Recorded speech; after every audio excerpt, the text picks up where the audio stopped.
If I tell you what happened to me that Tuesday morning, you might think I'm making it up just to chase pity. But God in heaven knows I couldn't even think up something this embarrassing. I woke up to find half of my clothes hanging outside, on the fence. Not on my own fence, on the neighbor's fence across the street, swinging like they were the latest display in Balogun market. My underwear, my faded blue jeans, even the shirt I wore to church last Sunday, all of them dancing in the breeze for the whole street to see. I froze in my doorway, my toothbrush still in my mouth. At first I thought maybe a strong wind had blown them out. But the more I looked, the more I realized this was not wind business. This was human being business. Someone had arranged them neatly like a wicked art project. And if you think that was the worst part, wait. Standing right there by the fence, as if she was guarding the shame, was Mama Ronke, the landlady's sister, with her hands on her hips. "Eh, you are awake," she said, loud enough for the man selling puff-puff at the junction to hear. "Since you can't pay rent, at least your neighbors should know the kind of rags you are storing in this our house." My mouth went dry. Children from the next compound started giggling and pointing. One boy even asked loudly if my underwear was having fresh air before going to work.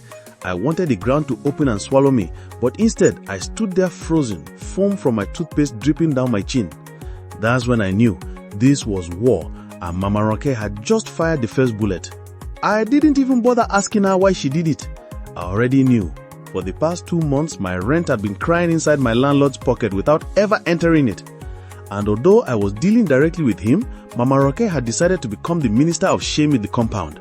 She was one of those women whose voice could cut through iron, and her favorite pastime was announcing other people's problems like breaking news.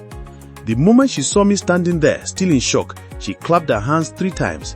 "People should come and see the human being that is squatting in our house for free. If you like, wear nice shirt on Sunday. If you can't pay rent, you are still a beggar in disguise." My mouth went dry. Children from the next compound started giggling and pointing. One boy even asked loudly if my underwear was having fresh air before going to work. I wanted the ground to open and swallow me, but instead I stood there frozen, foam from my toothpaste dripping down my chin. That's when I knew this was war, and Mama Ronke had just fired the first bullet. I didn't even bother asking her why she did it. I already knew. For the past 2 months, my rent had been crying inside my landlord's pocket without ever entering it. And although I was dealing directly with him, Mama Ronke had decided to become the minister of shame in the compound.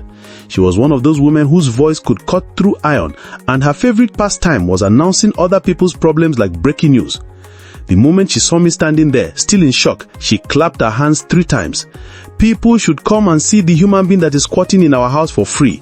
If you like, wear nice shirt on Sunday. If you can't pay rent, you are still a beggar in disguise." By this time, neighbors had started peeping out from their windows and doorways. Papa Moses, the old man who sold palm wine by the junction, leaned on his stick and grinned like someone watching Nollywood comedy. I quickly crossed the street to collect my clothes, but as I reached out for the first shirt, Mama Ronke stepped forward and snatched it back. Did I say you should touch anything?" she barked. "Until you and your landlord settle, these clothes will hang here. In fact, it will be a reminder to everybody that some people want to turn this place into refugee camp." My hands were shaking with anger, but my mouth refused to speak because I knew if I opened it, I would say something that would lead to me sleeping on the road that night. You see, in a face me I face you compound, shame is not something you can hide.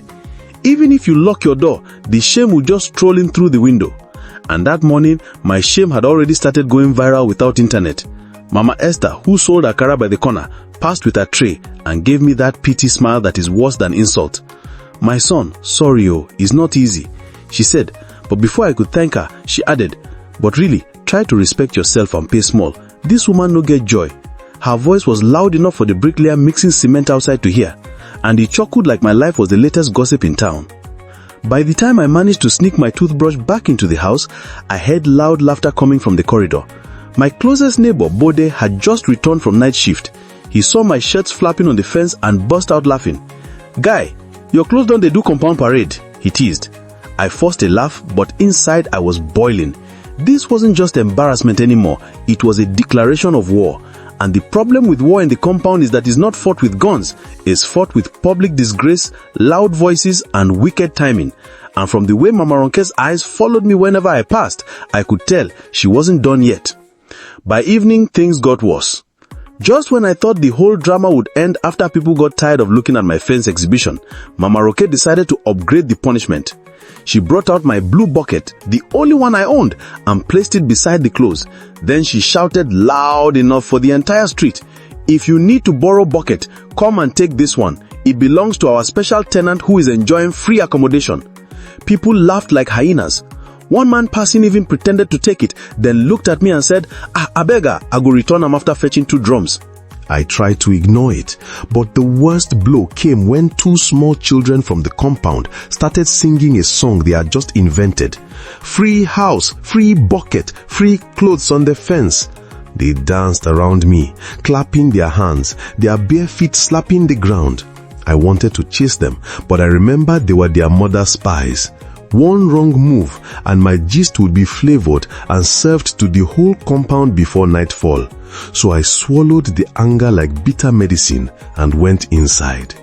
But inside my head, a plan was already forming. I didn't plan to fight fire with fire immediately. No.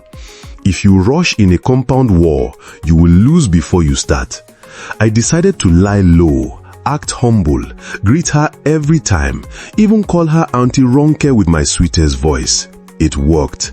In 2 days, she stopped talking directly to me, but I knew she was only resting her voice, not her wickedness.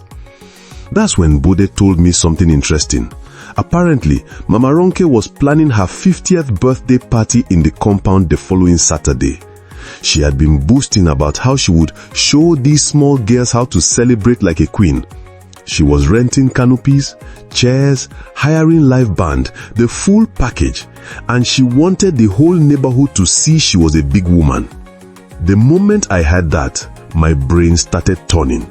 Because in compound politics, there's one thing everybody fears more than hunger: public embarrassment in front of guests. I didn't know what I would do yet, but I knew that party was my chance. All week, I watched her prepare. Every morning, she would sweep the corridor twice, like she was trying to erase the memory of my clothes on the fence. She called the painter to touch up her front door, even though the paint was barely dry from last year. She went to the market almost every day, buying yam, rice, meat, crates of soft drinks. And each time she passed me, she would smile. Not because she liked me now, but because she thought she had already broken me. I smiled back, even helped her carry 2 bags of rice upstairs one afternoon. She was so pleased, she told someone, "This boy is learning respect now." She didn't know respect was the last thing I was learning. By Friday night, I had my plan ready, and it wasn't going to cost me a single kobo, just timing and a little help from Bode. The plan was simple: ruin her big woman image before her important guests, but it had to be smart, not noisy. So that Friday night, Bode and I sat outside pretending to play drafts while watching her direct the people setting up canopies. The live band had even arrived early to set up their instruments. Around 10 p.m., she went inside to rest.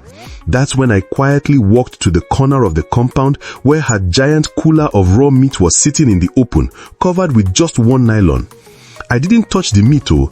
I just opened the cooler slightly and sprinkled a little salt water I had mixed earlier.